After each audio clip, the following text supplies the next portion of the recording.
All right, everybody, welcome. NorCal Sports Network, San Francisco Giants postgame. I know the game ended 4 hours ago or whatever it was, 4.5 hours ago, but the Giants, wow, did they squeak one out today? I guess Lou, they get kind of a bounce back from yesterday. They probably should have won last night and probably should have lost today. Agree. Very lucky. I mean, Robert's favorite pitcher, Snell. I mean, I've never seen anything like that. Have you? Recently? No, he didn't. He gave up 2 runs and didn't even give up a hit. He walked in both runs. It was unbelievable. I've never seen anything like it. But, you win as a team, you lose as a team. The bullpen, who we've been sort of riding pretty tough, came back and did a great job, to pursue it. The other thing, too, I thought about tonight's game is they got the lead early, especially after last night's catastrophe. I think that was a big key. I was wrong. Get a run on the board. You have your stud behind you. But, hey, this is why baseball is so unique. You never know how you're going to be. Snell had been so good for 7 games in a row. You knew he was due. He was due. He was definitely. And it's not one of these things. The other thing, too, is of the 7 games, 5 of them have been on the road. So, eventually it's going to come back and haunt you. Right. I mean, I didn't think he was going to even get out of that inning. Did you? I didn't. And the thing. How many pitches was it? Was it 51? 40 he threw in the 1 inning. He threw 40 pitches. That's why he came out of the game early. Yeah. I mean, it was like seeing Ray again. Yeah, it was rough. Let's get into a couple things. First of all, guys, welcome in NorCal Sports Network. We're here, obviously, on YouTube and also over X, formerly known as Twitter. We're also can be heard on Spotify and Apple Podcasts.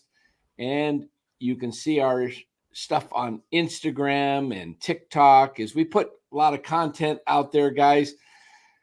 Yeah, so we know you have choices. We appreciate you being here. And we like to think that we give the best analysis of honest analysis and, pretty intelligent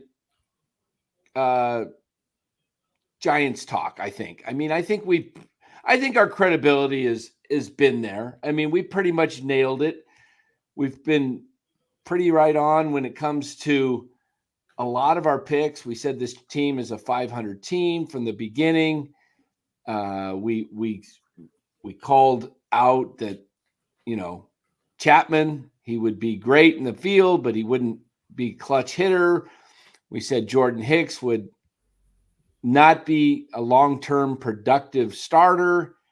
And when he goes to the bullpen, he probably won't be that effective because he'll be wiped out. And today he was lucky. Randy Arozarena took that 3-0 pitch and grounded into almost an inning-ending double play. They had the review, and he was safe at first. But you had 3-0, and Hicks was wild. And I would have taken a pitch and lived to see another pitch, and maybe he walks you. Now you got to run in and 1 out instead of a run in and 2 out, and almost didn't get anything. No. 3-0 pitch, it better be right where you're looking for it, where you want it. And you better smoke that thing, because to hit a chopper, and he didn't even hit it that hard. That's why he was able to beat it out. So I would not have been, I would be given in that situation, I would have put the take sign on, just because Hicks is kind of all over the place. So, appreciate that, Ron. Ron says support the show, hit the like button. Yeah, really appreciate that, guys. So, I think overall, though, the team, they won the game. Yaz hit the big home run, and that was hit pretty good. He kind of went down and golfed it. Yeah, he hit it so quickly it got out of there. But one of the things that I'm losing it. Lou, when I watch the games, when I've got to remember to turn and watch the other broadcasters when it's Fleming and Pence. My gosh, I am just I don't know how to say it, but it's gotten that. I've been saying this all year. When the season began, when he was so negative, it was tough to watch. And that's why I said last night they need a whole new crew. It's gotten so bad that Miller today made 3 mistakes. Now he's getting old. Kruk and Kipe, they're so That's what I was saying. Next year, have Kruk and Kipe have one last year, and they got to do something about Fleming. I mean, he is now the biggest homer, and no matter what, just call the game. He just criticizes everything. And it's so bad, Dave. It's I've got to show you something that is actually it's oh shoot, I got to download it. That's what I got to do. How that didn't work? Okay. So let me see if I can 71 move. Okay. But yeah, they got to do something, because I don't think we're the only two that notice that. It's gotten to a point where it's sort of out of control. Right. It really ruins the game. It really does. I'm gonna show you something right here, and let me see if I can do this. If I can pull this up here, because this I had to put a tweet out on it today. It just got me really irritated. Let me see if I can. But Dan, the big thing too, while you're doing this, today's game was great, but again, the 2 teams ahead of them won, so it means absolutely nothing. It's one less game on the schedule. That's why the loss column is so big. Right. Exactly. Let me kill this here. I don't know why it's not showing here. Yeah. Oh, I know. I know what I got to do. I got to I got to download it and bring it into the show. You know what? I'll show it to you on my phone. Here it is. Watch this. Let me turn up the volume. So for last night's game, that is ball. It's totally inside, and it's totally inside. You can see the box. Yeah. It's a good 3-4 inches, and he goes, "Wow, a ball." Yeah, he's like surprised, but he does this every time. Oh my God, I thought it was over. And then when it's the other way, he says nothing. Nothing. Yes. Nothing. And it's just getting old. Is the Giants club, the front office, are they making him do that? Well, I don't know, because he's been doing our announcing now, I'd say close to 14 years. And he was never like this in the past. No, he wasn't. No. And I think he does a great job on ESPN when he does basketball or football, but it's out of control, and it just really started this year. And who knows? Maybe these guys are so frustrated, they keep bringing these old, former players in. Maybe that's why it is. Yeah. I like Miller too, but if you guys listen to Miller this year, he's making a lot of mistakes. And the other thing too is he's like so delayed, where like there'll be a shot in the gap, and I don't know if he's at that age, because you got to remember he's old. Miller, he's been doing this for, my God, 40 years, over 40 years. Long time. Yeah, he started. So, I just think he's really getting slow, but he's always delayed. You watch, if you listen to a game where he's doing the radio, or let's make it TV so you can see it all. He's like 10 seconds delayed. There'll be a homer. He's not sure he's probably slowing down, but he's he's all still about the Giants. You got to think of the future. Yeah. Not only the team, but you got, what makes baseball so unique is I still have a transistor radio. I like going for a walk, sticking the earpiece in and hearing it. That's the way we sort of grew up. And, you know, that's what makes baseball so unique. But, you know, when they keep constantly making mistakes, or Fleming is just, you know, I mean, oh my God, he missed it again. And then like an idiot, what does he say? You know, they're testing in AAA the robot. Like, you think that's ever going to come up here in our time? No.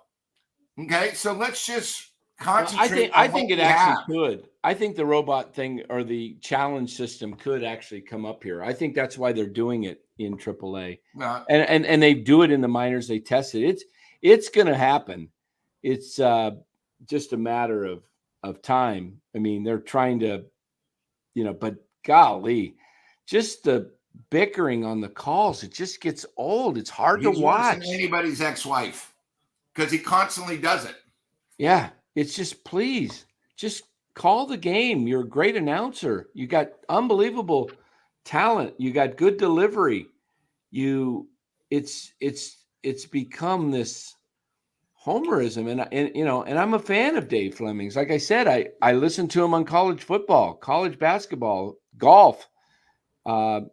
You know, he does a really good job, but when he's doing the Giants, for some reason, it's almost like he's so frustrated as a fan, and he can't really say what he wants to say. Because, I mean, come on, he's got to be smarter than me, and I'm ripping the Giants. He can't do it. No. I see it, you see it, our chat sees it, but he can't come out and say, "Oh, this team stinks." What is Farhan thinking?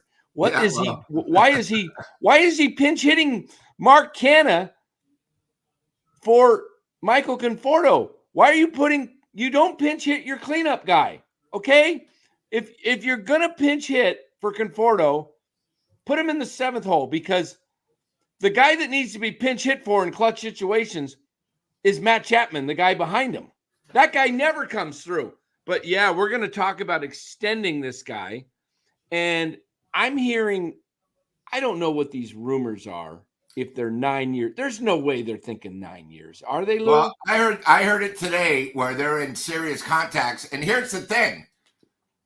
They have nobody in the farm system to play third base. Well, they do, but they won't give him a shot. We don't even know if Casey Schmidt's going to be a player or not. You know, I was listening to KNBR before, and they said, you got to remember, Chapman has the Giants over a barrel.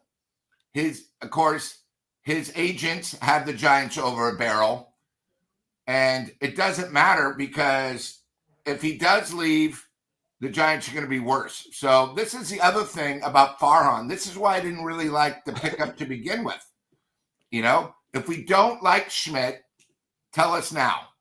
But, you know, you also got to remember, I mean, the Giants are going to have to sign him out of desperation. So they're not going to get him for an opt-out. They're going to make him sign 5 years, 20-something million, maybe $25 million a year, and then we're going to be screwed. Oh, yeah. I'll tell you what. And no opt-outs. You know, they're going to do that. You sign Matt Chapman, and they will. They're in talks. He wants to stay here. They're going to sign him. Anything over 2 years, in my opinion, is a disaster, because he is going to be, if I'm not mistaken, is he going to be 32 next season? Let's pull that up. I will pull that up right now, guys, and we'll take a look at Matt Chapman, the ball player here, and let me just pull up Baseball Reference right here. All right, I'm going to get to this. Got to push 3 or 4 buttons at a time, and there we go. Matt Chapman. Matt Chapman is 31 years old right now in 118 days. So he'll be 32 basically when the season starts. April 28th. So you're going to sign Matt Chapman from age 32 to 37? Come on. And there's no way, like, if I've seen different things, 9 years. If that's out there, if 9 years is the thing out there, my guess is Chapman really wants 5 to 6. And he's starting at 9 with his agent, Boris, so that the Giants think they win. That's how you do it. You tell them you want a 9-year deal or you're walking, right? Because Farhan will crap his pants if he thinks Matt Chapman's going to walk in free agency. And you tell him you want a 9-year deal and you're willing to take less AAV for 9 years. And he wants, let's say he wants, 9 years, 200, right? What is that? Just over 22 million a year? See, 200 divided by 9, 22.2. And I'll bet you they'll settle at something like 5 years, 25 million, or 6 years, 25 million. He'll get 175. Oh, we'll take 25 for 175, and Farhan will think he won the deal because, I got him down to 6 years and less money overall. I didn't put out 200 million. I only put out 175. And Boris and Chapman will be like, yep, we got just what we originally wanted. There's Correct. Nobody talking 9 years on the circuit out there. If they gave Matt Chapman anything over 2 years, they're going to regret the signing. Yes. Is he a good ball player? Yes. Does he help the Giants be a better ball club? Yes. But you're wasting the money on him. The only thing that would be good is if they signed him and he didn't have a no trade, he doesn't have a no trade clause in there. Then he's stuck with us? Well, if he has a no trade clause, then that's ridiculous. You got to be able to move that contract if the team stinks and that you could rebuild. And again, Kyle, in 3 years, he might be a 215 hitter instead of 240. Kyle McKiernan, how you doing, Kyle? Good to see you. George Curry, Matt Chapman is the best pure athlete on the Giants other than McRae. He's not getting a 9-year deal. Who said that, Dan? I saw a 9-year deal. Somebody sent me a text today. Oh, I saw 5. Let me see if I can find this. And KMBR's talking like they're close. Yeah, I'm trying to see who sent me this thing. Where did I get so many texts a day, literally. 500. Again, guys, it's not Chapman asking. You guys got to remember who Chapman is being represented by. Okay? That's the key. His agent's going to get the best for him, but you guys keep forgetting who represents Chapman. He also represents Snell. Oh, this is where it was. Breaking news. Giants and Matt Chapman are currently in discussions on a contract extension. According to insiders, it could be up to a 9-year deal. Farhan spoke to San Francisco Chronicle, said they are trying to get a deal done. Now, that could be a typo. I just can't imagine that being the case. If Farhan signed him to a 9-year deal, he'd lose it. There's no way. I mean, Chapman, what are you going to sign him till he's 41 years old? Yeah. But I know how guys like Boris works because it's how I would negotiate. You ask for way more, of course, than what you really want, and you end up settling what you really wanted, and the guy that settles with you thinks he won the deal. You got to remember, Scott Boras represents him. It's also money in his pocket, guys. So, when he gets these guys, he's always going to go over. Plus, he also understands the Giants are desperate. Exactly. Remember, because we have we have nothing. We have nothing in our farm system.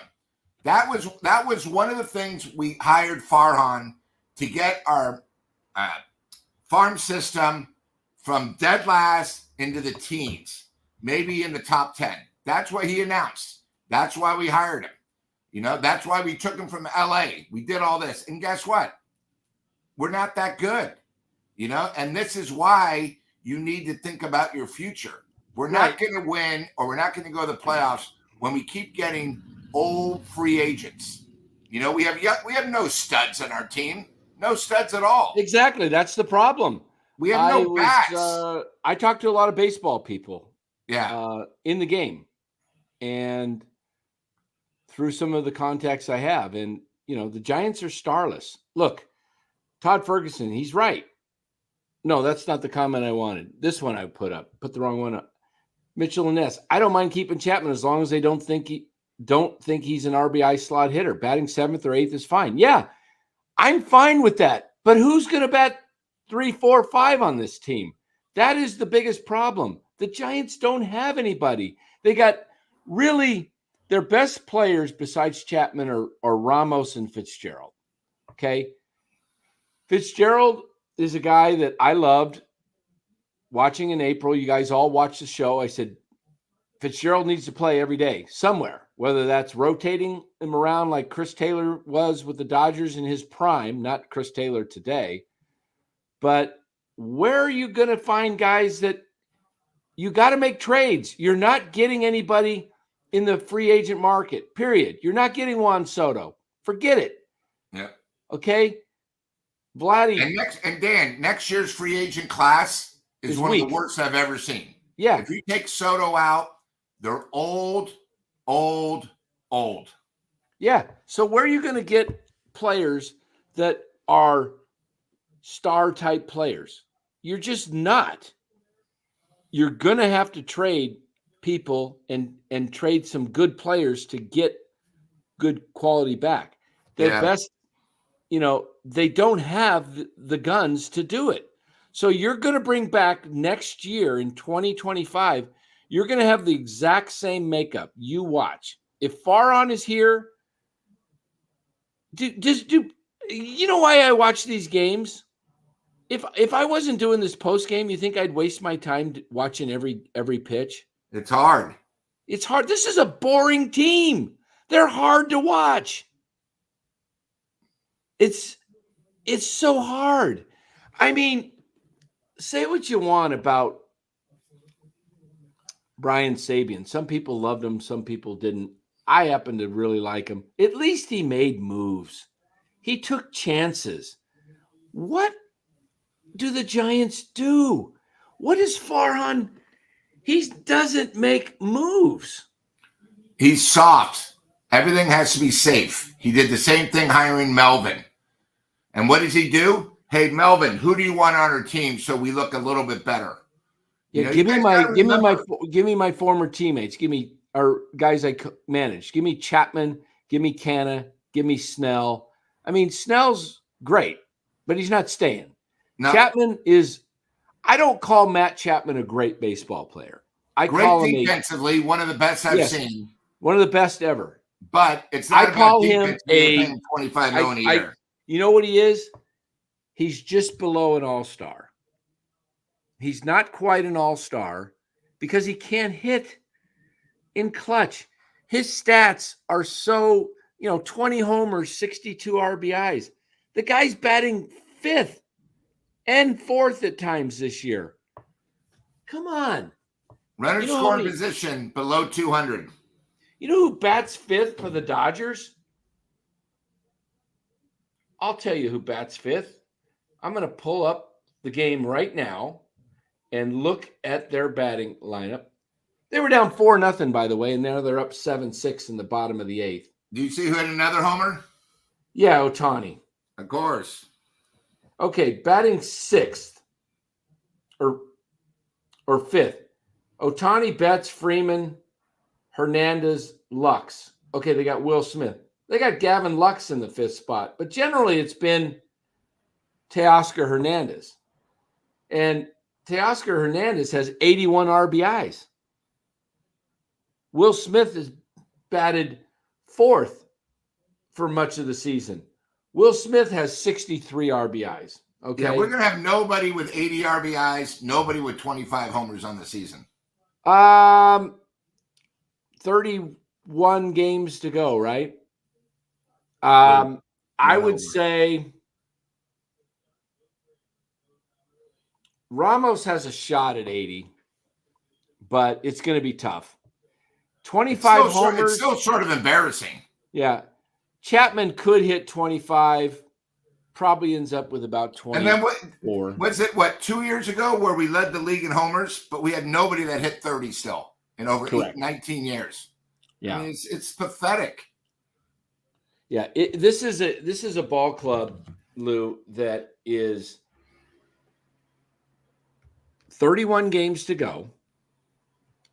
And I will show you what this looks like with the standings, because it actually, as you say, Lou, another game is off the books and they haven't gained. So if we take a look at these standings right here, I'll pull up the wild card standings. Okay. Is it showing now? Should be showing. There it is. Okay. Take a look at, I'm going to blow this up so you guys can read it better. Okay. So Arizona won 74-56. San Diego lost to the Mets. Okay. But the Mets are the team directly ahead of the Giants. So the Giants are still 2.5 behind the Mets. But what's worse is the Braves. Look at the Braves. 59 losses. Okay. I'm going to put, can you see my cursor going right there? Yeah. Okay. I wish I had a little highlighter, 59 losses. See the Giants? 65 losses. If they tie, the Braves get the tiebreaker thanks to that 4-game series where the Giants collapsed.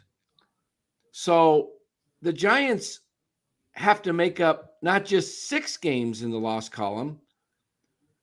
They need the Braves to lose 7 more than the Giants lose. So every game that passes, it makes it so much tougher because the Giants have 31 left. Yep. For them to win 85 games at this point, they have to go 19 and 12 against the schedule that they're facing. That's not happening. And the Braves would have to go 14, and that would give them 84 wins, 14, and they would have 84 and 78. They would have to go 14 and 19. 14 and 19. The Braves, all of a sudden, they just started winning. Yep. So this is why I put a fork in them last night, because they lost a game.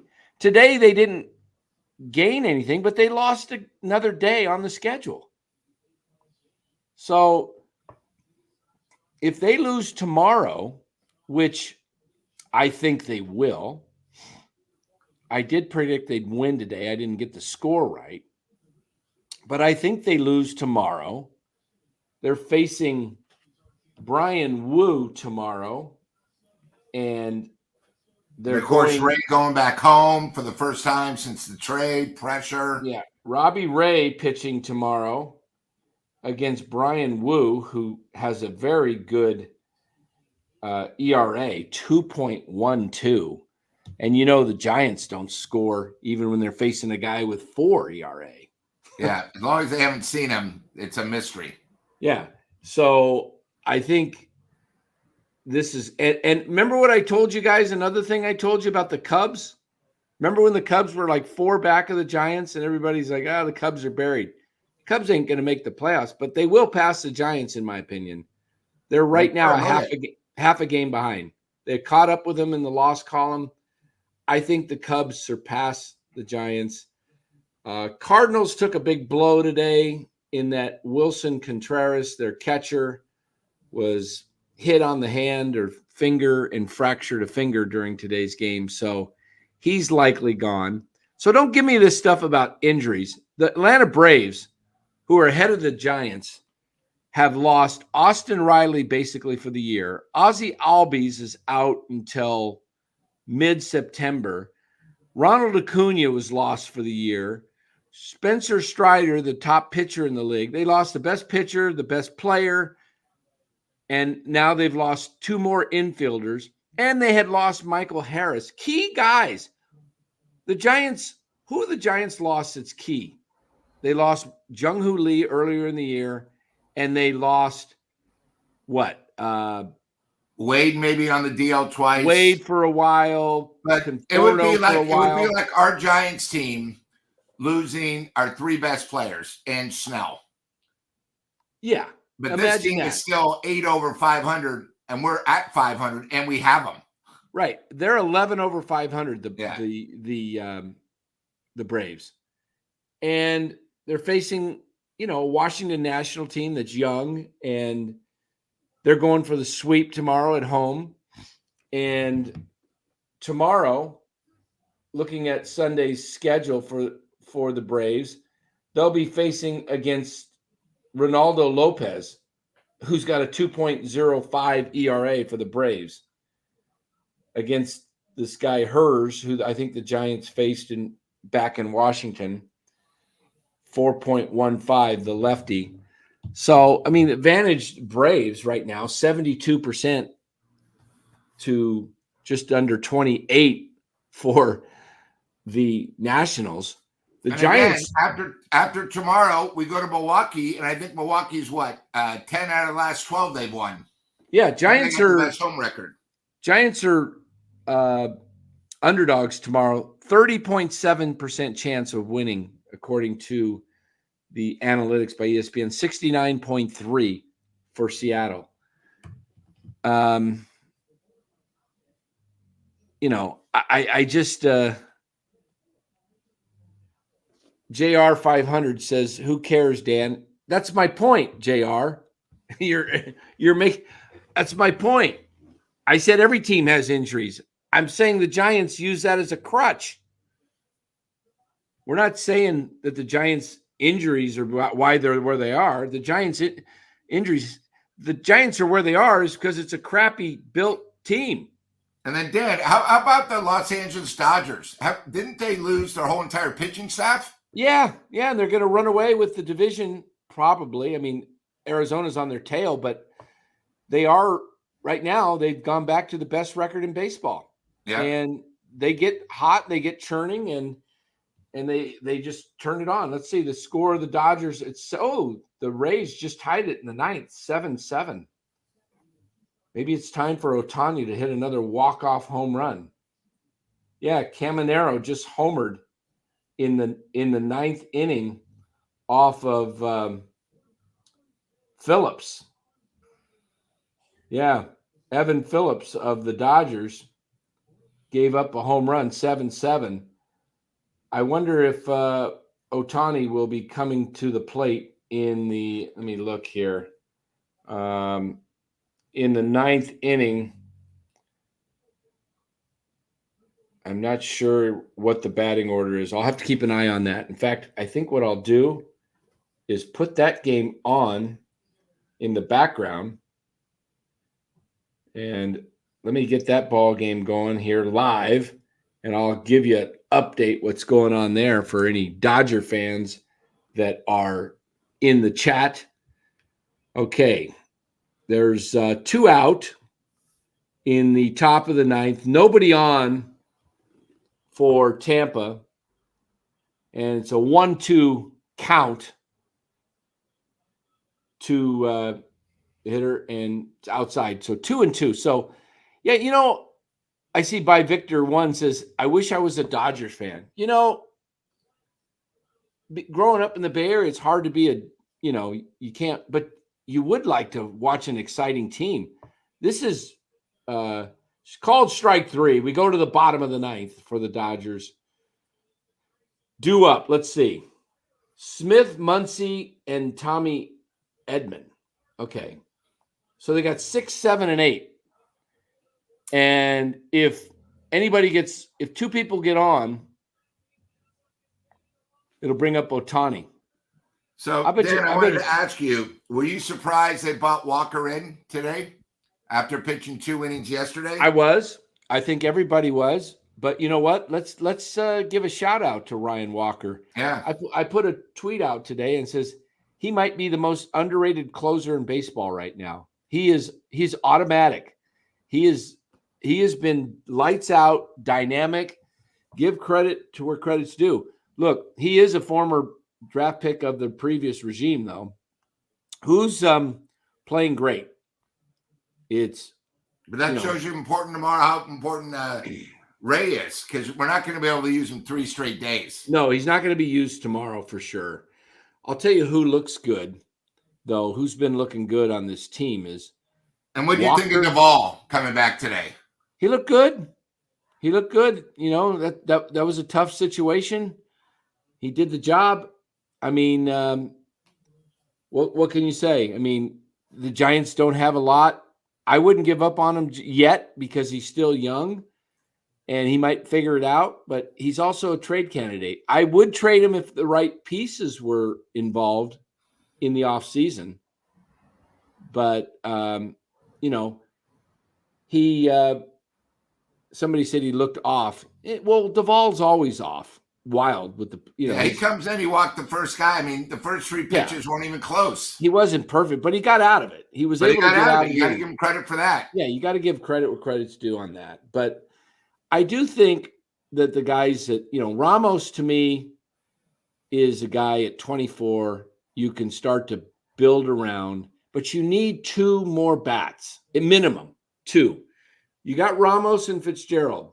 You need 2. I'm not talking about Matt Chapman type bats. No, you got to get guys that are. I'm talking like Vladdy Guerrero. I'm talking a bat like Guerrero, and I'm talking a bat. You know, go get another true ball player. Get a I don't even know who's out there that's going to be available, but it would have to be. Yeah, we went over last night the free agents to be, and it's sort of sad. Yeah. So that means we're going to have to trade. Well, the problem with the Giants is we don't really have anyone to trade for a bat. Yeah, you know, you're going to have to give up somebody on the major leagues or a couple of guys, maybe just recent draft picks. But, I mean, it's getting to the point now where the team we have right now, and next year if we have the same team without Snell and we get Lee, we're not going to be going to the playoffs. No, you're not going to the playoffs under Farhan for a while. Unless you get some trades, you're not going to the playoffs because you're not getting the quality free agents. I mean, look at the free agents that he signed. Mitch Haniger, Alex Wood, Anthony DiStefano, Sean Manaea, Bats. Who's the Bats he signed as a free agent? I can't even think of anybody that he's put together. It just doesn't make sense. I will tell you one other thing. I didn't want to forget about Fleming. Is, you know, when after the game they always have the player of the game or something, right?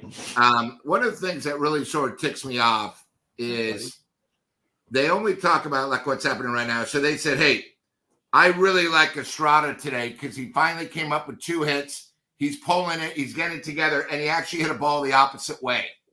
Yeah. Okay, well, that doesn't really impress me because Estrada's batting .221 and he's batting .080 since he came back. So don't tell me about how good this guy is. You know, it's a big thing. Yaz, I will say one thing. I have not liked Yaz all year, but he's probably having his best year. But you guys also have to remember he's going to be a free agent. So the Giants are going to have to make a decision. He's making $9.2 million now, right around that thing. Do we want him next year, a 1-year deal for another 10? He's batting .240, 8 RBIs? You guys, we got to get the minor leaguers that we keep getting out. You know, I'm not a big fan of Estrada. That was another horrible signing by him. 3 years, I think we signed him $18 million. You know, we need guys that are going to show us up, get us W's, get excited. I think Dan brought up a great point last night. When Seattle won the game on the single, you should have seen, and I don't know if Dan showed it to everybody, how crazy the players went.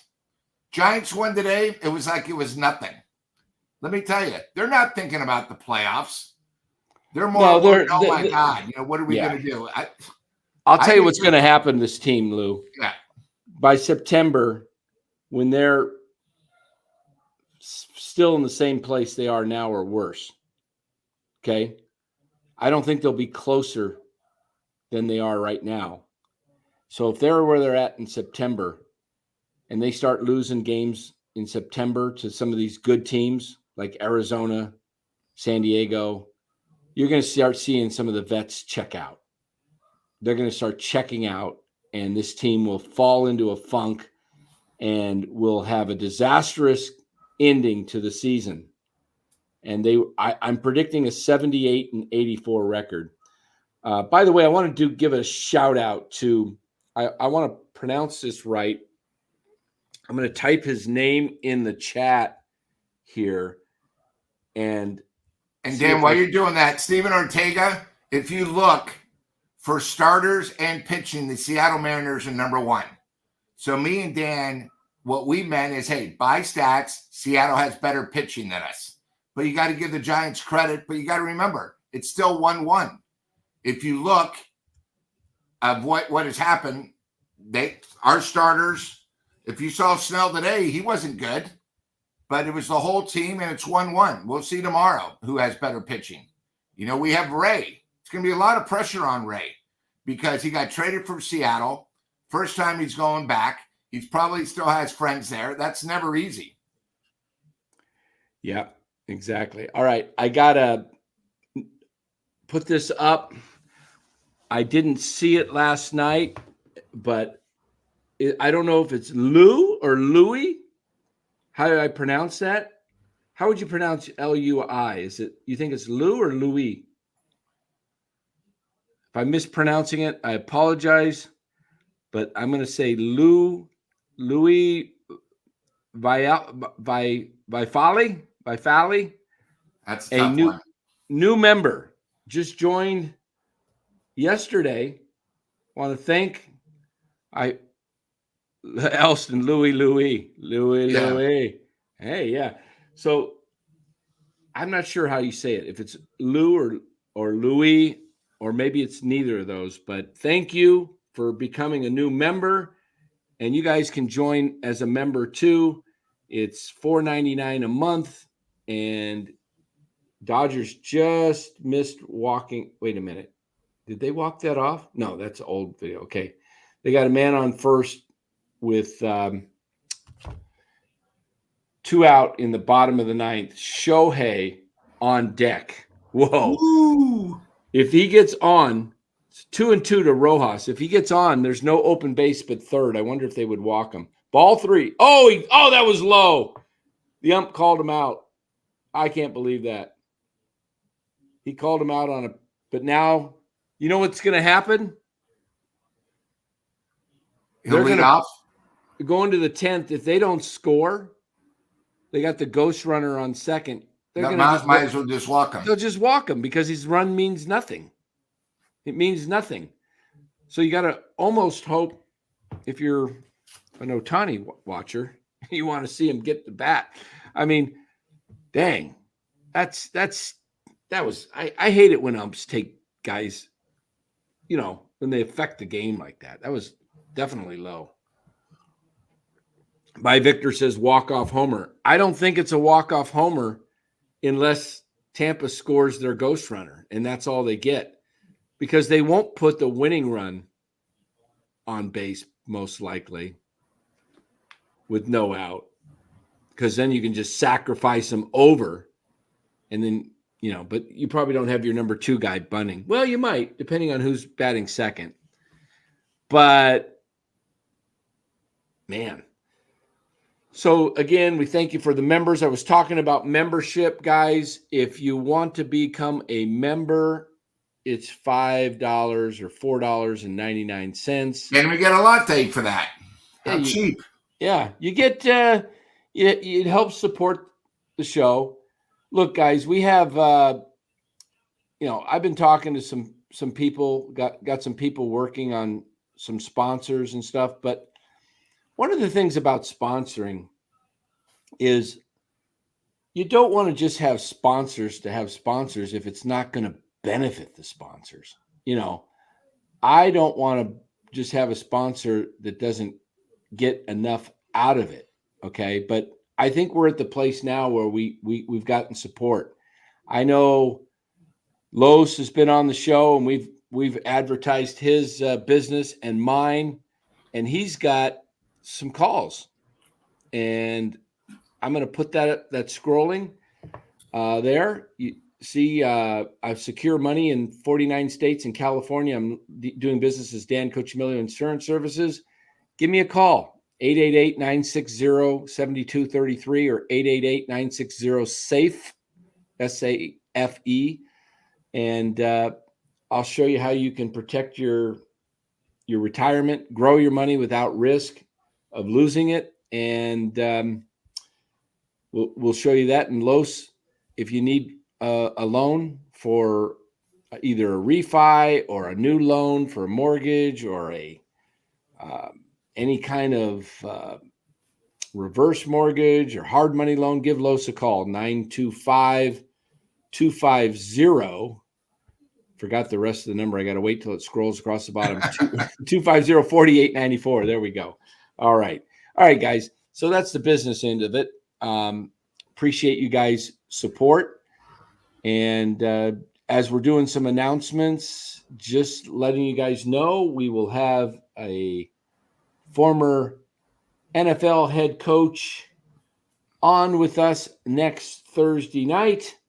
You will not want to miss that. 7 o'clock next Thursday night. NFL head coach, former player. And my clue for you guys is Super Bowl. Okay? Super Bowl. All right. So, and then if you're a member, I think we'll let that out a couple days before. The idea came up from Mark Graves. I like the idea. So if you want to get that news, maybe Monday, we'll announce that to the members. Hey, Dan, I just wanted to bring up Elston Gunn. I listen to Bill Lasky's show on the weekends.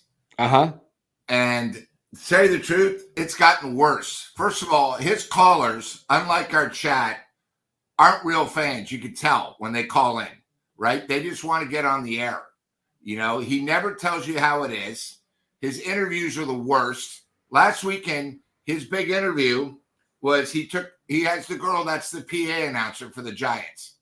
I don't want to hear about that. I want to know how the Giants are going to improve the team and how they're going to get better.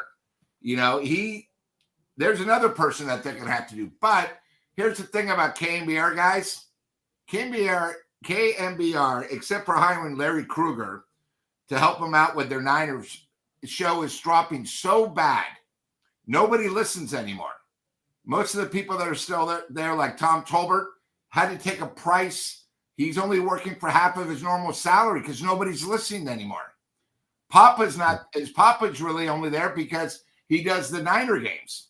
The show's not that good. So when you get but again, I don't know what they're paying Bill Lasky, but his shows are not good. Elston Gunn, I want to let you know, I listen in. I tweet him all the time, and he will never, ever, ever say anything negative. All he talks about is his fantasy camp and how the Giants next year will be the year. He's almost as bad as Mr. Lurie. That's it. I just wanted to bring that up with Mark. Next year will be the year? That's what there's a home run, maybe. Tampa, 2-run homer in the top of the 10th. That means your boy's going to come up. Whoa. I wonder if I think maybe Shohei might be able to tie it up now because he's going to come up as the tying run. And will they pitch around him and walk him? And I don't know. That changes things. 2-run homer. Who was that hit that? Yeah. How do you pronounce that guy's name? Caballero? Oh, I'm not watching. Sorry. Yeah. Wow. Wow, Joe Kelly. Hey, the Giants can gain a game on the Dodgers. They might be able to catch him, Lou. Yeah. So, anyway, Anyway, I think, it brings up a good point. Giants win. The two of the teams that they have to catch win. It's just, it doesn't really help the Giants today at all. Right, right. 31 games. That means if Atlanta goes 15-15, we need to go 21-9 to catch them, to catch the Braves. Guys, you got to remember, we're 9 games below 500 on the road. And we still have more road games than we do home games. So, right. I think that's a big key. And you got to remember, if you look at our schedule, every one of these teams are battling. Arizona, San Diego, when we have to go to Baltimore, Kansas City, Milwaukee, they all have to win because they got to worry about getting in the playoffs. And like we said before, we're not playing Colorado anymore. We have Florida Marlins, who at least have decent pitching. And you know what happens when we go against pitchers that we've never seen before. I mean, we struggle. Exactly.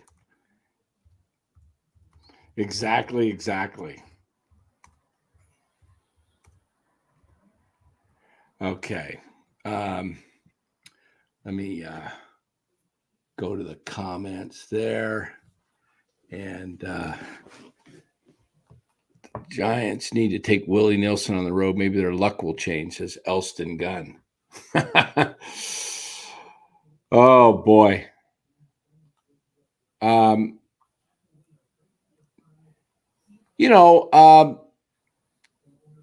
Somebody asked, is Marty a homer? Didn't used to be. I would just say this. Marty's got his own takes, and he knows baseball, and I like having him on our show, and he's, grounded out. Okay, they got out of the inning, so go to the bottom of the 10th. The Rays are up by 2. So, no, Marty's solid. Marty's very solid, and he's going to have his takes. I don't always agree with Marty's takes, but that's what makes, when we have him on, makes the show good, because he'll disagree with me and I'll disagree with him, and we'll agree on some things. So, but no, he could take me disagreeing with him, and I could take him disagreeing with me. So, yeah. So, yeah, it's, that's what, we don't want a show where everybody agrees with everybody's takes, That's what makes a talk show. Yeah, exactly. I mean, there's times when people are going to disagree with me. I hope so. I mean, I make some pretty outlandish takes sometimes, but you know what? They're my own, and I'm going to stick by them. That's why I'm sticking, I'm probably the minority when it comes to Bay Area media guys about Matt Chapman. I have not ripped Matt Chapman's game itself, as far as his defensive game, his base running prowess, the fact that he shows up every day, the fact that he plays hard, the fact that he's a leader. All those things are valuable. My biggest gripe about Matt Chapman is you don't have the horses around him to make yourself a good team. I'm fine with Matt Chapman on this team if you have a couple of stars, but golly, come up with some players, Farhan. Make some trades. Be bold. Do something that's kind of like risky. Maybe, this is a take that's out there. A lot of people disagree with it, but you don't have any hitting. Where are you going to get hitting from? You have one asset that will bring you hitting, and that's Logan Webb, but you're not going to, my question is, what does Logan Webb do for you on this team? You don't win. You've lost more games with him when he's pitched. So how is that I understand Webb's great. I love Logan Webb. He's a really good pitcher, but you're not winning with him. So you need to get somebody that is can actually help. You got to score runs. Yeah, instead of $1.5 billion spent on Mission Rock, they should have went out and got some stars. Exactly. Ohtani, 1-1, man on second. Ohtani's, they just threw him a curveball inside that almost hit him. First pitch, he fouled off. He's on my fantasy team, so I'd like to see him knock one out. Yeah, of course.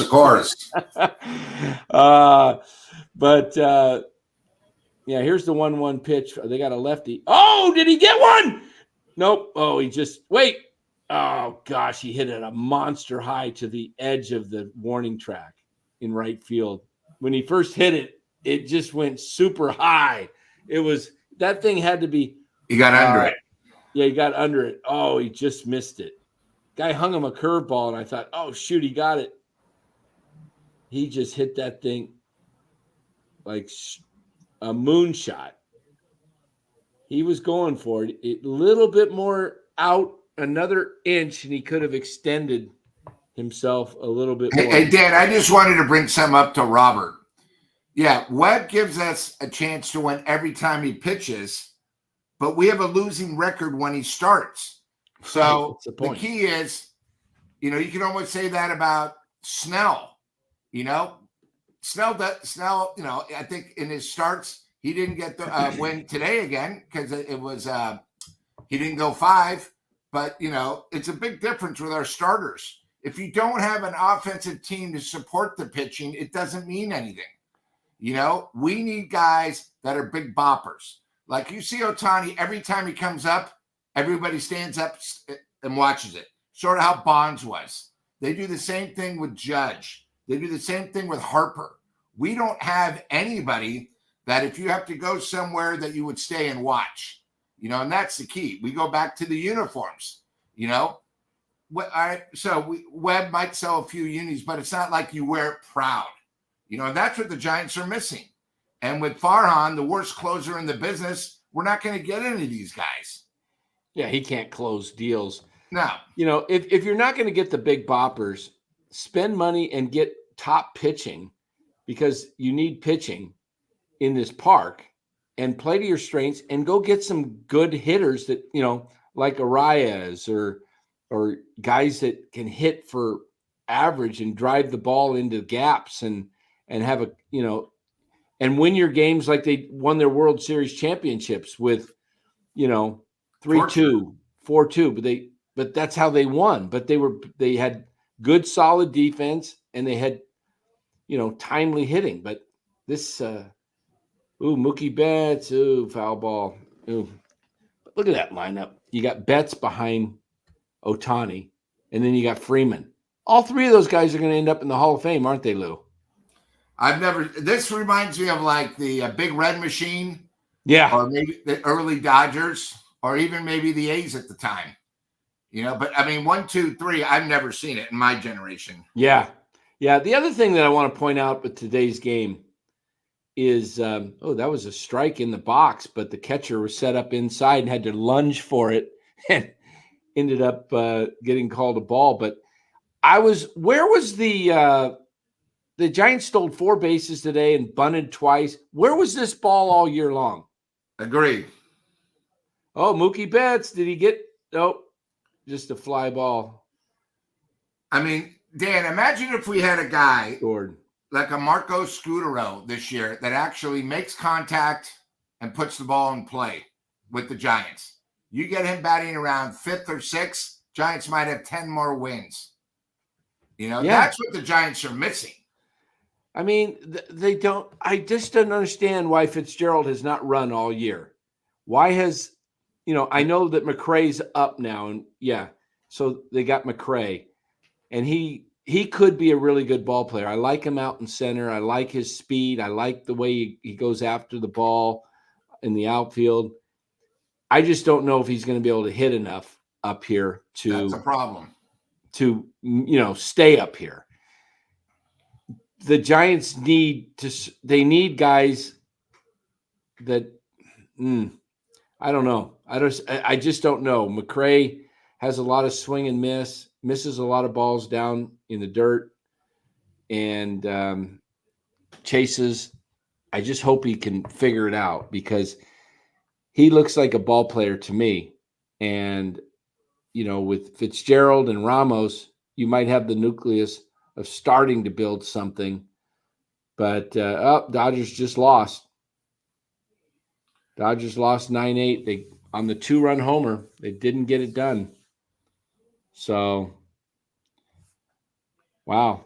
Tampa wins. So, Dan, did you see most of the game today? I did. Okay. Did you see Ramos batting? Yes. He's starting to worry me. Either he's starting, because you got to remember, guys, he hasn't played this many games. But like today, he swung on one pitch that was a foot outside. He almost feels the pressure like he has to do everything, and it's just come to the point where he's starting to worry me. I'm glad Fitzgerald, stood up today. Wade, guys, you don't realize Conforto, he had that big day, but he was 0 for 3.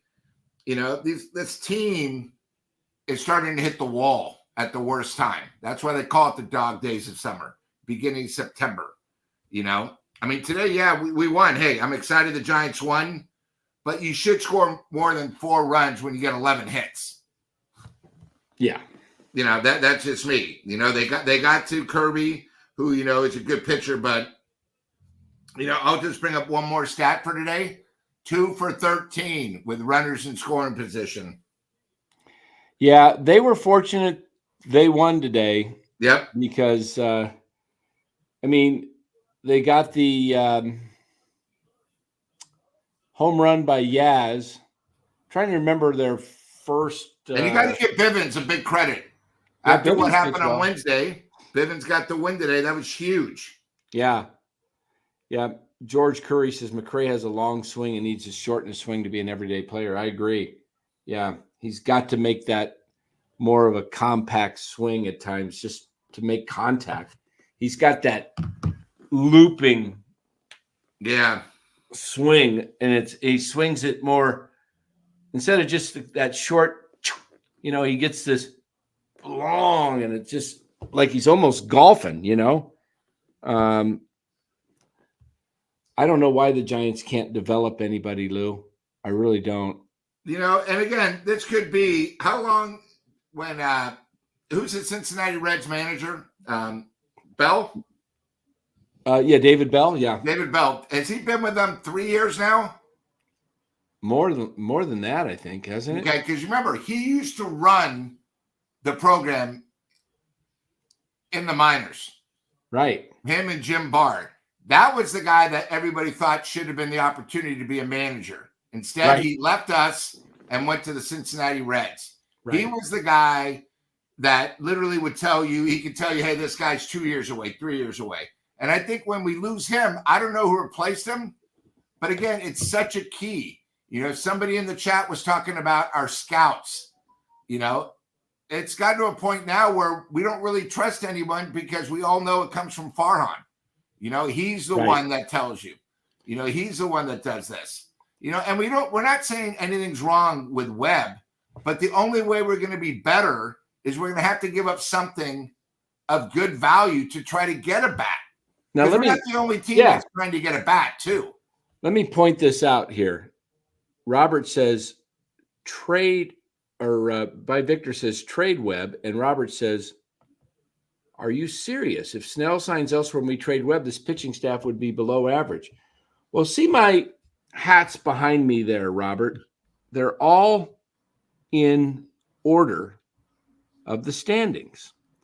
Do you see the Kansas City Royals hat right up there? Second place. How did they get there? Well, they went and signed some pitchers this offseason that were not top-tier pitchers. Michael Wacha, Seth Lugo, and another starting pitcher. I'm trying to remember who they have. They've drafted a few guys like Brady Singer, and it's propelled them to a winning record, and they're in second place in the American League Central. Let me just look up their roster, and I will tell you who they have for the pitchers that they actually went and signed this year. I just mentioned a couple. Just gonna Royals pitching. Hold on here. Let me just type this in. Okay. So the Royals, they have Cole Reagans. Looking here at their leaders, Michael Wacha was signed by them, as I mentioned. Seth Lugo, free agents. Lorenzen, who was with them, I think he moved on. But look, you can go get pitching.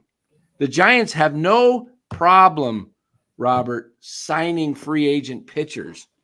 Because the pitchers want to pitch in our ballpark. Yeah, that's they want to pitch here. You could spend the money on pitching and go out and make trades and use some of your best assets to get some star hitters. Plus, they're so boring. I mean, how many games have we watched Logan Webb pitch at Oracle and the Giants win 1-0 or 2-1 or lose 1-0? I mean, is the only game that I enjoyed watching that was 1-0 was Blake Snell versus Chris Sale. And that's because they were the stars and they were striking out everybody and they were battling each other back and forth. That was an exciting game. But most of the time when the Giants play, it's just boring to watch. They just don't. Today was different. Even though they didn't do a ton, they did enough to win the game, and they had 4 stolen bases. They did a double steal, which was like, hey, this is nice. Yeah. Do some more of that. I mean, Fitzgerald, the guy should have 20 plus stolen bases right now. Easily. But they don't let him run a lot. Every time that guy gets on with this new pickoff rule, I'd make him throw 2 pitches and send him. You know what? Put the take sign on. Get that guy in scoring position. Crap, let him steal third too. Let's put some pressure on the defense.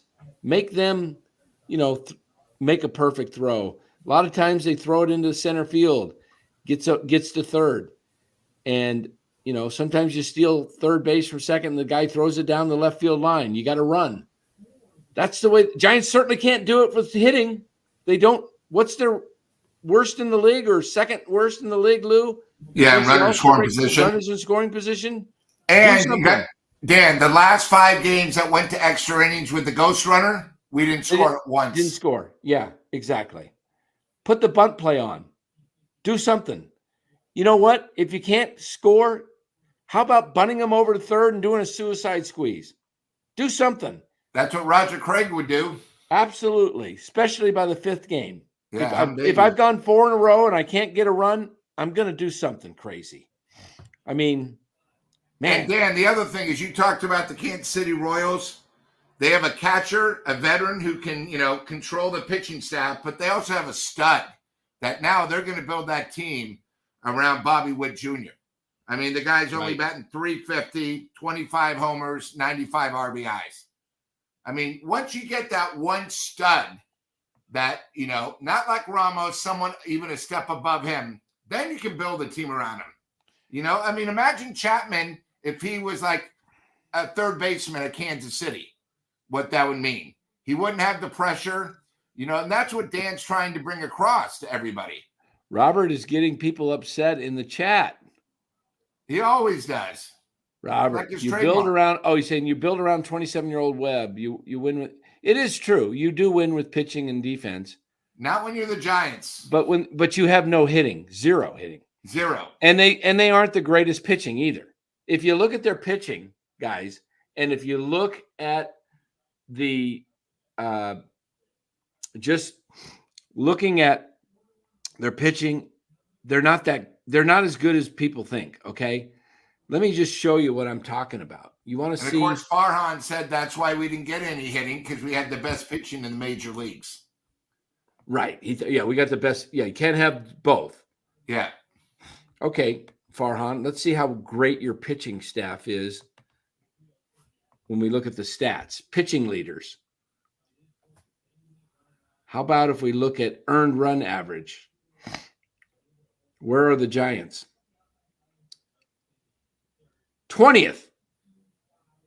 How is that the best 4.18. pitching? How's that the best pitching? Their whip. Let's see where they rank in whip. San Francisco Giants whip. It's a little 20 blurry, Dan, just so you 21. know. It's hard to read. There you go. 21. Thank 21 at 1.3. 21. How are they in? How about, what do we want to look up? We're Hits. 20th in ERA. Hits. You want to be 30th in this. You want to give up the least hits. You don't want to be near the Giants are 7th. That means they're 23rd, giving up the most hits. How's that the best pitching? How about we've looked at ERA, right? We already looked at ERA. Yeah, they were 20th. One of the people in the chat had us as 20th. How about base on balls? You want to be ranked near the top here. You want to be at like the Mariners. The Mariners are at 299. They're first. Where are the Giants? 11th. So they're 19th. Really? How's that? They've got 104, 5 more walks than the Mariners. That's not good pitching. How about strikeouts? You want to be up high here. They're pretty good there. They're 5th. That's because they got Blake Snell. And they had Hicks for a while, and they've had some strikeout guys. Also includes their bullpen. What else is another stat? We've looked at all the major stats. You know, how about wins? Where are the Giants in wins? 15th, wins right in the middle. Starters? Just as a team, yeah. So look, the Giants don't have great pitching. You want to look at some other pitching stats? How about if we go to, let's look at this. Wait, let me go back here.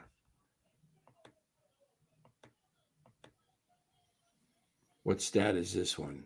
Pitching. And I'll just say, Red L, Mariners can't hit any better than the Giants. That's why we have identical records. What else we got with pitching? Quality starts. That's a good stat, That's Lou. a good one. 6 innings pitched, 3 runs or less is a quality start. Where do the Giants rank? It's 19th. They've had 44 quality starts. Out of 130. Yeah, 132 games now, or That's horrible. 131. Yeah, 100. You're right. Yeah, right there. 130. 44 quality starts. How about those Royals that we talked about up on that board right there in second place? Did they have Seth Lugo last year? Nope. Did they? Let's take a look at individual pitching. Let's see who the leaders are in pitching. Let's go to player pitching leaders. What do we want to look at? Quality starts, or do we have quality starts as a strikeouts, hits, quality starts? Let's see who the. Oops, I just hit the wrong thing. Can you see that there, Lou? Quality starts? Yeah, okay. Okay, Logan Webb is 5th. Here's the quality starts leaders, guys. Is that showing up? Yeah. Okay. So Logan Gilbert, who was pitching today, didn't have a quality start. Yeah. All right. Kansas City's got 2 in the top 8. Look at that. There's Webb. You got Cole Reagans at 8 and Seth Lugo at 5. Oh, no, it wasn't Logan Gilbert today. It was George Kirby. I'm sorry. George Kirby pitched today. I'm looking for some more guys. Where's the Giants with quality starts besides Webb? Look at Michael Wacha. See that? 23rd in baseball. These guys, the Royals signed him for nothing. Him and Seth Lugo, they went out and got. And where are the Royals? They're in the wild card hunt. What did Farhan do this year? He didn't even get, he went after Yamamoto and didn't get him. Standard. And he took all of his time waiting for Blake Snell. He could have just went out and got some of these other guys. How about Imanaga at 15? Look, if Farhan would have spent the money on Shota Imanaga, Michael Wacha, and Seth Lugo, the Giants might be in the playoffs. And what do they have? They've got Jordan Hicks. Who else has started on this team? Kyle Harrison, rookie, basically a rookie, Harrison. And then you got Birdsong, a rookie. And you're trying to make the playoffs, and you spent all this money and you didn't go out and get enough pitching. Yeah. And you remember, Dan, in the first 3 months, I think we had, twice a week, sometimes 3, we had bullpen starters. The opener. Right. Oh, Jack Flaherty. That was another guy that was available. 12 quality starts. I'm just going down this list. Where's any Giants? Where's any Giants? One. And let's go. Let's show more. Let's see if we find. God, the torture. Where's the Giants? Sean Manaea has 10 quality starts. I mean, even the A's have a player. Severino, wasn't he a free agent too? Manaea, you let him walk because you mistreated him. He probably wanted out of here. That's why you opted out. Maybe if you let him pitch last year, and instead of jacking him around all season long, throwing him in the bullpen, starting, throwing him back in the bullpen, he didn't know whether he was coming or going. Man, they don't know how to treat players. The Giants are a joke. Farhan is an absolute joke. There you go. Kyle Harrison. Kyle Harrison. He's got 9 quality starts. There we go. 2 pitchers. What else do we got? Any more Giants? Blake Snell, 7. And I bet you that's about it. I think you'll get 3 or 4 from Jordan Hicks, I bet. I bet Jordan Hicks has maybe 4. Let's see. Any more? Blake Snell, and we're going down. We're looking for Giants. Keaton Wynn, 4. Jordan Hicks, 3. Okay. So look, Giants don't get quality starts. That's kind of. If you don't get quality starts and you can't hit with runners in scoring position, you're a below average team. Yep. Look at we got it. Michael says Robert makes me angry with his delusional takes. And then James, the members are going at it. Stop it. Robert is the best. I love it. We ought to get Robert. I mean, we ought to get James and Robert and Michael in here. And that could be a new start of the thing on an off day when the Giants have an off day. The battle of the chats or something. Have Robert say his constant. Somebody, you could be the middle judge. We can set it up so these people can actually speak. Yes. Let's get these guys in here. Let's get Robert needs to come on this show one time. Yeah. I've got to meet Robert. Uh-oh, here comes the sirens. They're coming. Uh-oh. Don't worry, San Francisco hasn't burned down yet. I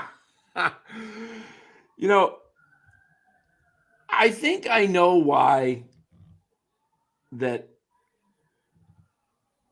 I'm pretty sure I know why hasn't come in here. Robert. You want to know why I think Robert hasn't come in here, Lou? When we've invited him on. I think Robert might be old school. No.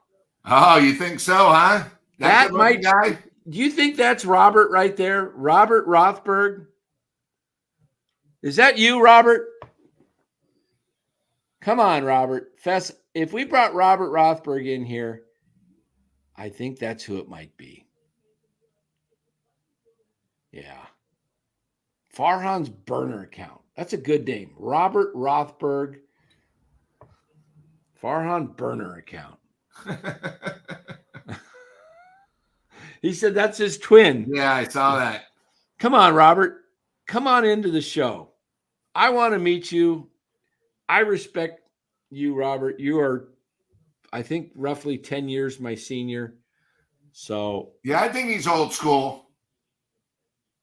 Yeah. Old school, possibly, probably hadn't been to a ball game since the 70s or the 80s. Yes. I mean, growing up, that's what I tried to bring about the jersey. All these guys have 22, and I remember 22 as Jack the Ripper when he was actually a bat in our lineup. He was the most dangerous guy, and then, of course, we couldn't keep him because of money.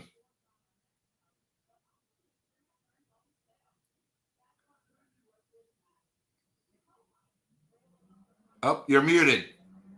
Okay. That's funny. So, yeah. Robert, we give you a hard time. We love you, Robert. I appreciate you being. He's pushing 74. Look at that. I love it. He's 10 and a half to 11 years older than me. I just turned 73 earlier this week. So, yeah, I like Robert because you know what? You need guys that are positive in your chat. You need some negative guys. You need some positive guys. And I've always said Robert's probably one of the top dads in the country because he's such an encourager. He's such an encouragement. So he's always positive, believes in you to the last breath. The Giants are not out of it. If the Giants have 7 games to go and they're 6 out, Robert still believes. That's what the Giants want. They need those fans. That's what keeps the season going. That's what keeps them going, yes.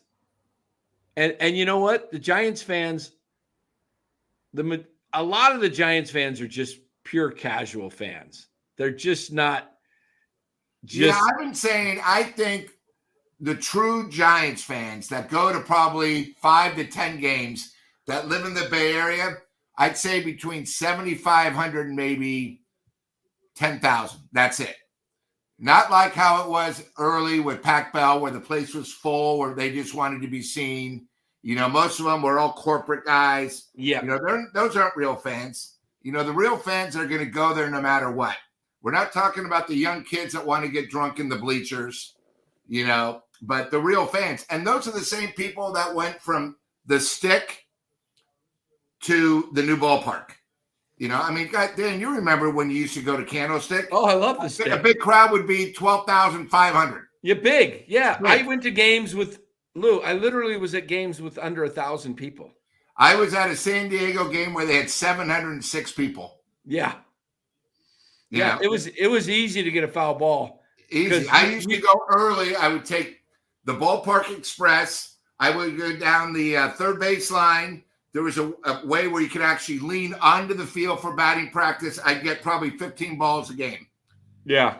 No, it's just like in a ball hitting the stands, you just had to be fastest guy to it. Yeah, because there were no fans. And you got to remember Candlestick, if you were in the bleachers, the bleachers are so unique because you got to remember there was probably a good 40 yards from the fence to where the bleachers started. Yeah, exactly. And that was the tradition of the Stick, Now, the right field you couldn't get to. Remember, they wouldn't allow you there unless it was a game that was sold out. Right. That's just how it was, Yeah. It was I sat in those pullout seats for a game against the Dodgers when Mike Ivey hit the grand slam button. It was Father's Day, if I remember, on a 2-0. Yeah, that place was rocking. 2-0 pitch. I still hear it. Mike, Lon Simmons. Lon Simmons. And I think I've got a cassette tape of it somewhere, Lou. I don't know where it is. And we have the YouTube you played a couple years ago. I mean, it's just, that's the one great thing about the Giants is we've had great announcers. Yeah. But, it comes to a point where, hit deep to left. Give it up. Way back. Tell it goodbye. Mike Ivy, a grand slam. Home run. Don Sutton. Oh, man. And you know what's amazing about that year, Mike Ivy, who used to be a catcher with Pittsburgh, that year, he pinch hit. Terry Whitfield was 4 for 4 on the day. And they pinch hit Mike Ivy for Terry Whitfield, and he hit another grand slam because they brought in a lefty against Terry Whitfield, who was 4 for 4 on the day. And Mike took him deep. So he had 2 grand slams in 1 year. That's right. I remember that. Mike Ivy. Yeah, he had a lot of they said he had a lot of emotional, they would call it mental health today. He had just a lot of anxiety, and he was a top pick in the draft. I think he was the number 1 pick. Yeah, he was. He was like a Spencer Torkelson. He was the number 1 pick. And Mike Ivy struggled with, I don't know if it was depression and just a lot of fear. And, you felt for him. I really did. I mean, that's a horrible thing to have to carry, that weight. And, I was happy for him when he had the success with the Giants. Yeah. He really didn't have much success in too many other spots in his career. No, I agree. So, but that was, we ought to do some of that sometime. Take a look at all the former number 1 draft picks and see who was the biggest bust and who was the biggest success. I wonder if maybe I can. Let me see if I can find that. Let me see here. Can you guys hear Buster back there? Hear him snoring? Can you hear Buster, Lou? No, I can't hear him. Oh. Is he out? Dreaming? Oh, yeah. He loves that area. Yeah. Can't hear him? Let me put the mic down. Nah, another tough day for him, huh? Let's see if we can get the mic down here for him.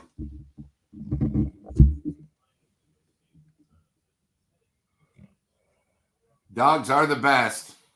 This guy's great. Elston Gunn, when you say King Kong, who are you referring to? Mr. Kingman? How you doing, buddy? You good boy?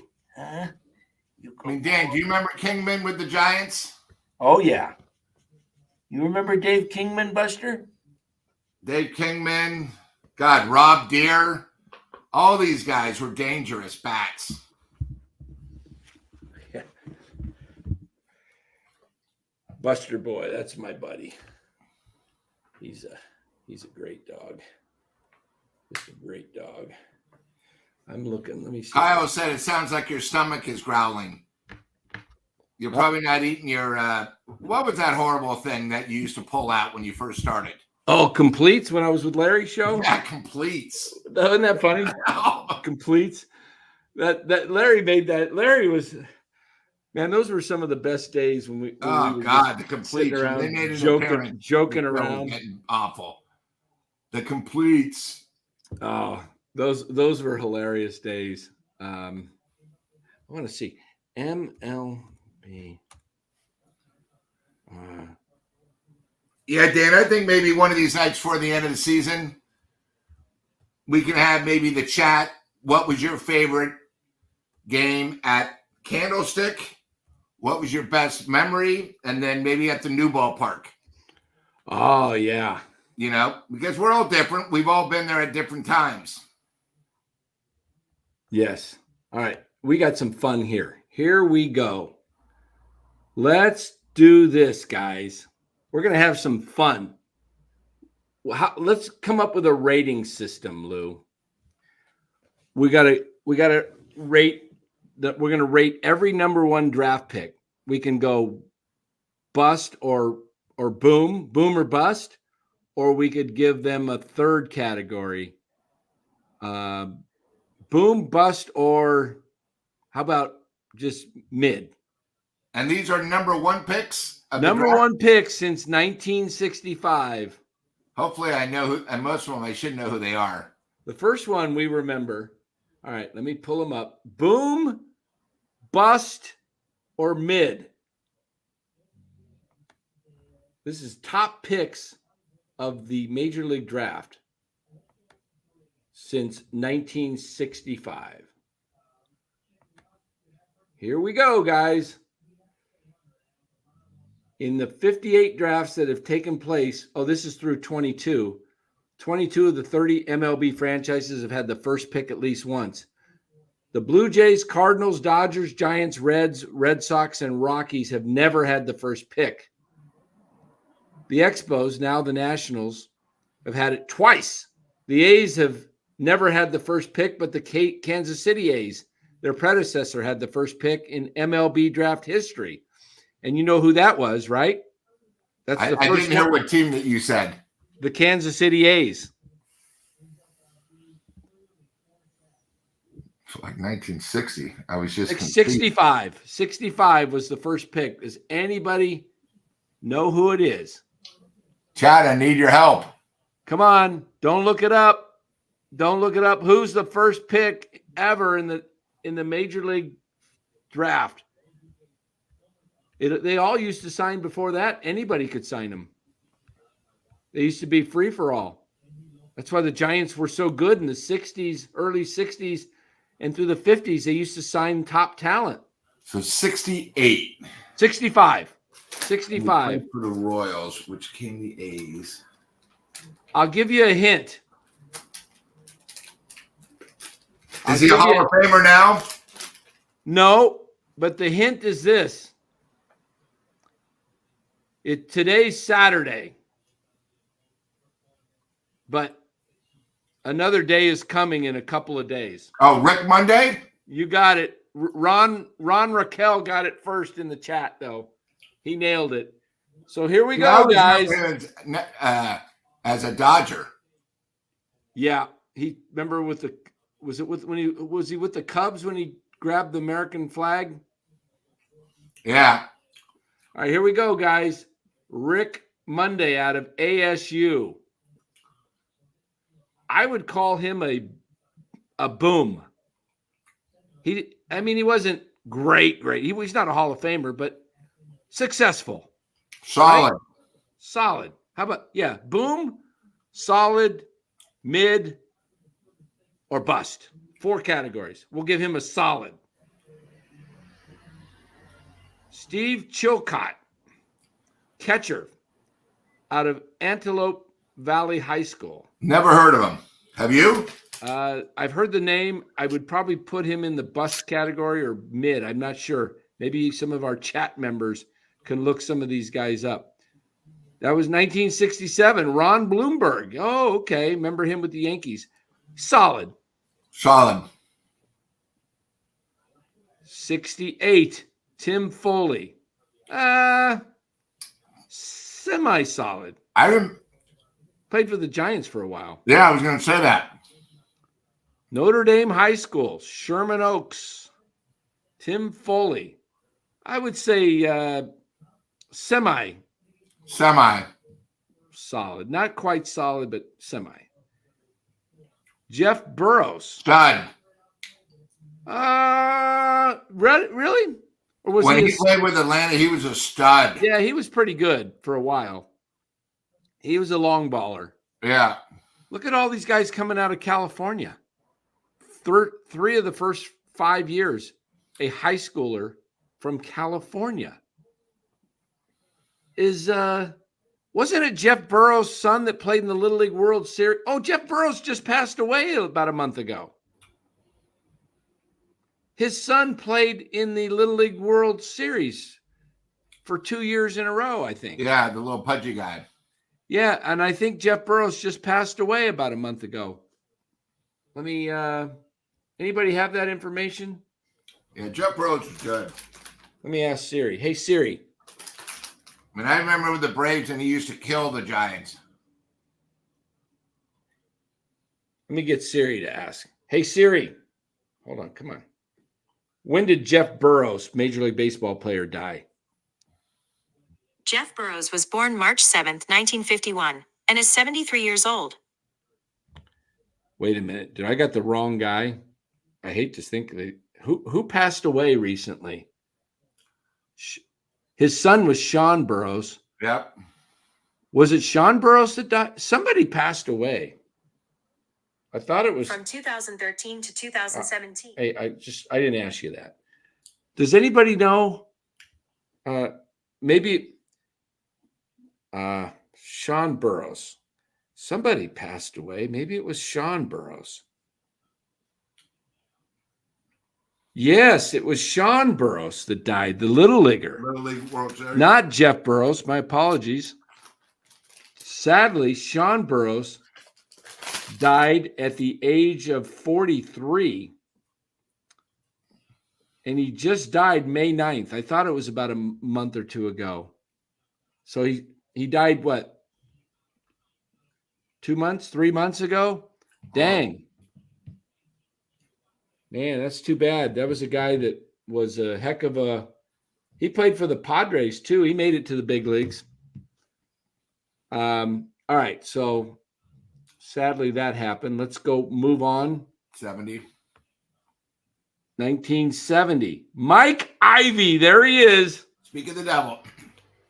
I'm going to say Mike Ivy was he was not a bust, but he was – for a while, he was solid. He's not a boom.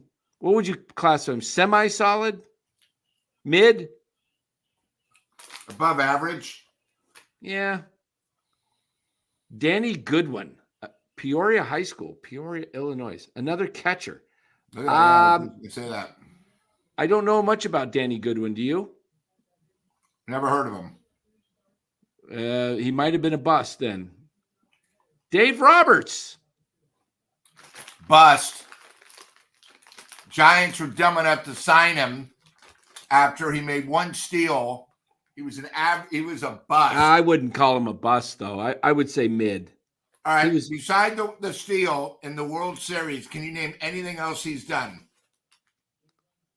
Well, he was a mid-level player. He wasn't great, but he hung on for a long career. Again, he was the number one player of the draft. If you base it on the number one pick, a lot of these guys more busts, but I would just say a bust to me is a guy who never made it. I never think of a Dave Roberts as a stud. David Clyde. I watched him pitch his first game. No clue. Yeah, he came up. He pitched for the Rangers against the Anaheim Angels one night when I watched in I think he came out his first year. I think he pitched like his first or second year, early 70s. They brought him right out of high school. He was he didn't have a great career. Bill Allman. Is he part? Is that the same spelling as the Allman Brothers? No. Did they have a D on theirs? Or? Yeah, they had a D. Okay. I don't know who Bill Allman is, I hate to say. Danny Goodwin, Angels catcher. No. Yeah, not great. Floyd Bannister, another ASU guy. Unfortunately, solid. Yeah, he had a solid career. It's very solid. Yeah, he was very good for a while. Harold Baines, he's a Hall of Famer. This is a boom. Baines was a stud. There's a boom. At one time, he was the only player the White Sox ever had. Our first boom. Yeah. In the 13th year, our first boom. Bob Horner, he was a stud for a while for the Braves. He wasn't a boom, but he was more of solid. He was an all-star for a while. Al Chambers. Don't remember him. Don't know who Al Chambers was. Darryl Strawberry, Crenshaw High School. For a while when he played, he was definitely a boom. He was a boom. He had a rough problem with the bottle. Yeah, he had a problem with the drugs. Yeah, the alcohol and the drugs. But I love Strawberry, man. When he came to the Giants, that was electric for a while. Yep. Mike Moore. Great pitcher. Yeah. There's another good player. Yeah. Sean Dunston. He wasn't a Hall of Famer. He would throw 100 miles an hour from the shortstop to the first baseman. Yeah. Nobody had Sean ever seen Dunston that. was, I guess if we gave these guys grades, I'd give them a B or B plus. A solid career. Yeah. Tim Belcher. Boy, he was a great pitcher for the White Sox, too. Yeah. Tim Belcher. There we go. 83. Mount Vernon Nazarene College. Sean Abner. I don't remember him. I think his brother's name was Doubleday. Abner and Doubleday, right? Sean Abner. Just probably a mid-career. BJ Surhoff had a very good career with the Brewers. He right? was one of the best catchers. Yeah. You know, you had him, you had Ted Simmons. I mean, it was amazing. Yeah. And this is when Milwaukee was. Okay, Red L says Bill Almond played 15 years in the majors. Okay. Appreciate that. I gotta go back and forth because I have to go to a different screen and then come back to see the chat. So, and people forget, Dan, Milwaukee was in the American League. They were one of, I think, of only 4 teams. Remember that one year Milwaukee had Robin Yount? Yeah, Ben Ogilvy, all that. I think they won like 102 games.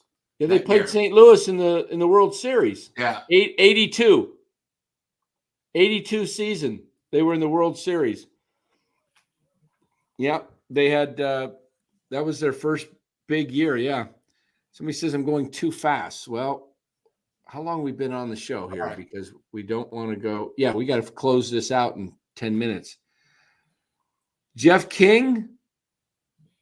I remember him. I wish I had the ability to look up all these guys' stats. You know what I can do? I can look at some of these guys and pull this up.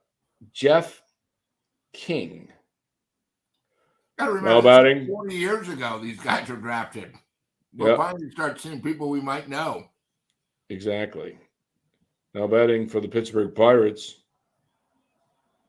Jeff King. He's 59 today. He had, for a career, Jeff King played about 10, 11 years in the big leagues. He had hit 256 for a career. He had 154 homers. And had 709, total hits in his career. He had 1,091. Not everybody could say they had 1,000 hits in the big leagues, right? Yeah. So that's a decent career. Okay. Our first bonanza. Yeah. Ken Griffey Jr. Need I say more? Bonanza. All-time great. 1987. That tops Harold Baines' 77. Even though Baines has had a Hall of Fame career, this is the best number 1 draft pick so far. Ken Griffey Jr. 1988, Andy Benes with the Padres. He had a very solid career as a pitcher. Yes. Yep. Ben McDonald, short-lived, was a great pitcher coming out of LSU. A lot of people compared Paul Skeens to him when Paul Skeens came out. But Ben McDonald didn't last long, but he did have some pretty good years with Baltimore. Yeah, he got called up right away. Chipper Jones, another Hall of Famer, 1990. All right, Chipper Jones. I got to say, Chipper Jones, so far, Lou, I've got him ranked Ken Griffey Jr., Chipper Jones 2, Harold Baines 3. That's my top 3 so far. Also, a chipper, hit both ways, switch hitter. Yep. So there we go. There's a stud superstar. Brian Taylor, the lefty. That Never heard of him. I heard of him. I didn't he go with the Yankees. I don't know. Let me see how he did. Brian Taylor, okay, let me look him up. Brien. I'm just looking him up, see how he did. He did pitch for a while. Brian Taylor, he pitched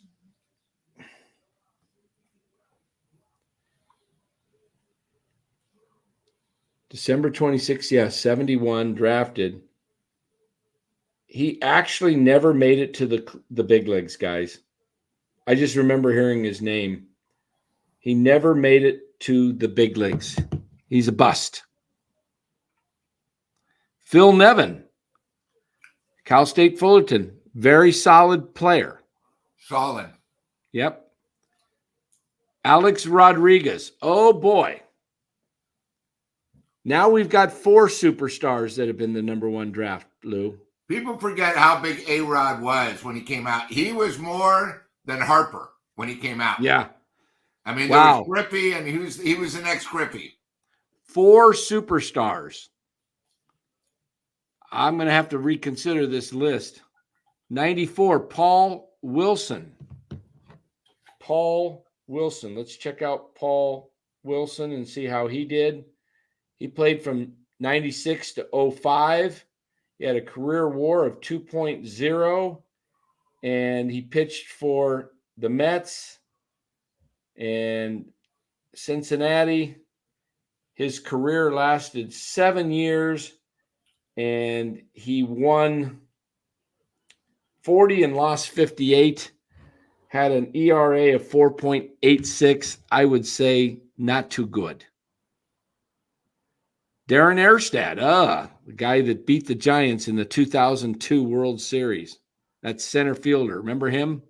I remember they made the trade with St. Louis? Yep. St. Louis and the Angels. And also Darren Erstad, if you guys ever want to see one of the greatest catches of all time, look up Darren Erstad's catch. Yep. And it was one of the greatest catches in center field you'll ever see. It was like a wide receiver getting the ball. Yeah. It was all out catch. And then he got traded the next year. Yeah. Yep. Let's move on here. We've got another 25 years or so to go, and we got 10, 12 minutes. We're going to go fast. Chris Benson.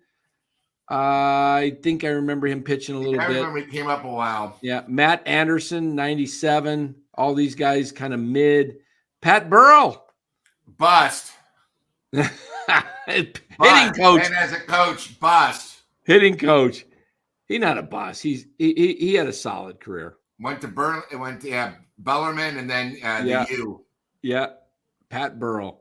Josh Hamilton. That was a guy that had all the talent in the world and let kind of alcohol ruined his career. Yeah, and then he came back with the Reds. Yeah, he was great for a while, man. Reds and the Angels, yeah. Adrian Gonzalez. Stud. Yep. Joe Mauer, Hall of Famer.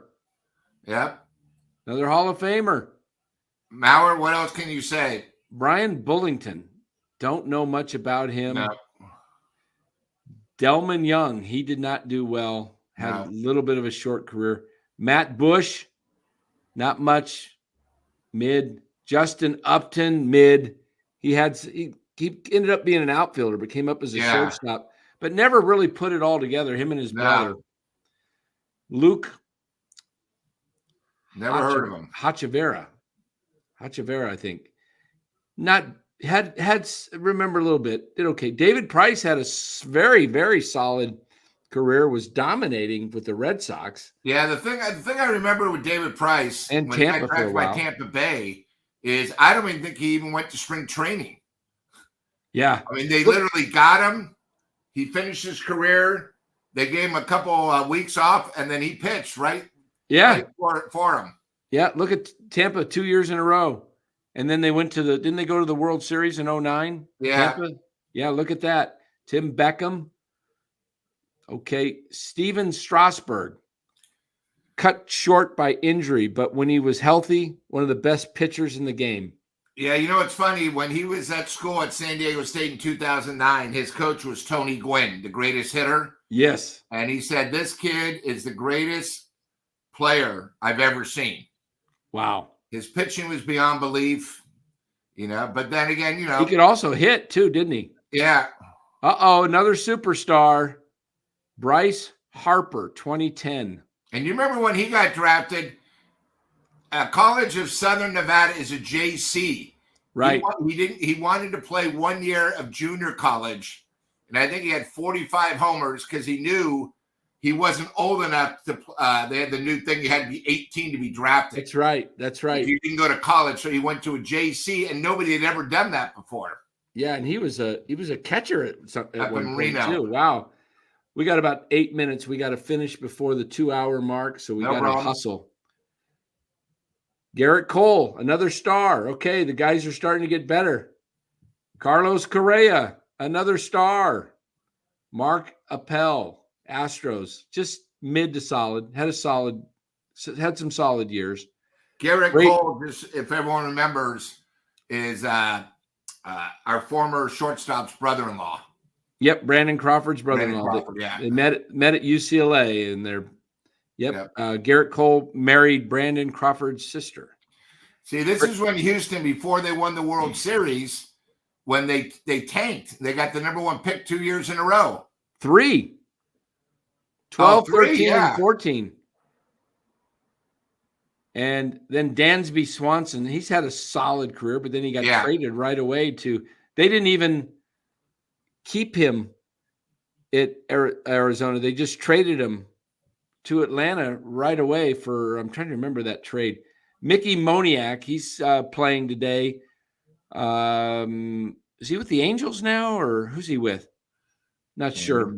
Hasn't done much. Royce Lewis can't stay healthy. When he's healthy, he's pretty solid. The best third baseman in the business.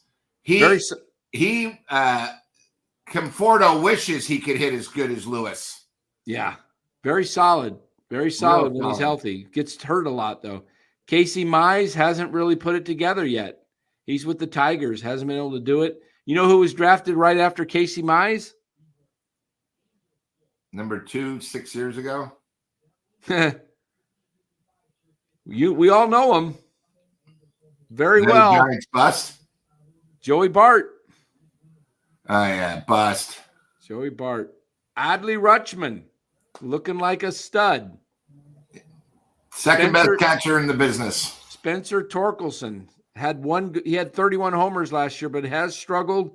Got sent down to the minors this year. He's back up. 21, Henry Davis, Pittsburgh, has not performed very well yet. And in 22, Jackson Holiday. Stud. Looks like he will be. Paul Skeens, 23. Stud. And Travis Bazana. Don't know much about what he's going to do yet. We'll have to see. But there you go. So we got 5 minutes. We got to finish this up. Let's scroll through this again. I'm going to put number 1. I'm going with Ken Griffey Jr. Yeah, you got to do Junior. Let's see if I can pick my top 5. Ooh, Harper, 2. Mauer, there's 3. Alex Rodriguez. I know he did roids, but I'm putting him 2.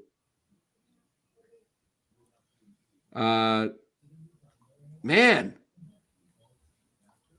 Why don't you just do top 3? It's tough to do 5.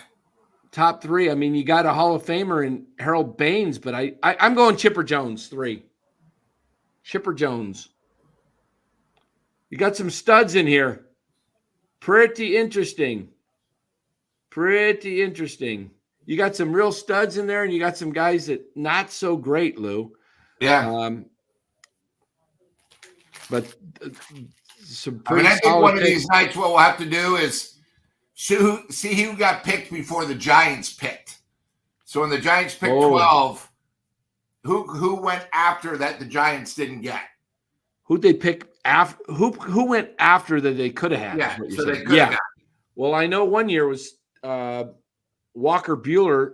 They passed on Walker Buehler and picked the Tyler Beede, I think, or something. I think that might have been the year. Bust. Yeah. So, well, guys, tomorrow the Giants take on the Seattle Mariners. Again, the game time is 1:10 tomorrow. It is a 1:10 game, right? Yeah. Tomorrow. Okay, so we'll be back for the pregame tomorrow. Catch us at about 12:50, 12:55 for the Giants pregame show. And then we'll do our postgame. I'm not sure if I'm going to – I got an event to maybe go at tomorrow. Hold on. Let me see what that event is time-wise. I got something –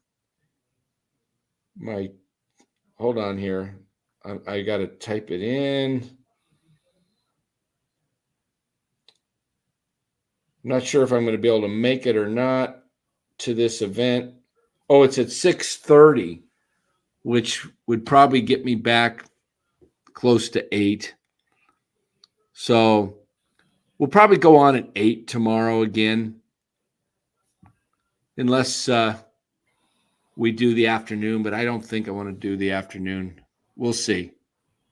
But, guys, been great. We're looking at – my prediction was Baltimore, Philadelphia, Lou, World Series. Yeah.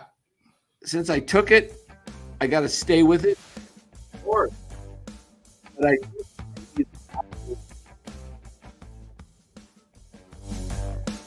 think that would be a fun series to watch. Shohei against Aaron Judge. I mean, as a baseball fan, Dodgers Yankees is what they want. I would love to see it. As a Giants fan, markets. As a Giants fan, I don't want to see the Dodgers in the World Series. But you know what? The Giants have been ticking me off so much by their lack of trying to field a competitive team that it's hard to just keep hating on the Dodgers when they keep trying to win, you know? You got to respect that. I'm supposed to hate the Dodgers and love the Giants, but what do the Giants give me? They don't give me any love back. Can't win. You know? I mean, it's hard to, when your arch rival kicks your butt and you don't do anything to, but just lay down on your backside like a beagle trying to have its tummy rubbed. Like, okay, I give. Yep. Like the Revolutionary Guard in 1991 in the Desert Storm. We give. That's what the Giants are doing. We give up. We're not trying. Don't shoot. Don't shoot us. We suck. Yeah. All right, guys. Lou Marston, thank you again for joining. Lou may be back with us tomorrow before he heads out on vacation next week. And you're going to go to – what's your next ball game we got? We got 30 seconds. What's your next home game you're going Milwaukee. to do? Okay, when you host Milwaukee, you'll be in your seats right next to the Giants dugout. I got to get to a game with you this year, Lou. If there's any games late in September, maybe we'll go.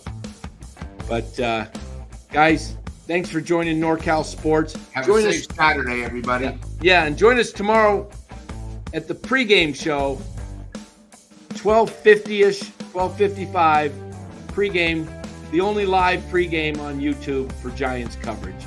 We'll see you tomorrow.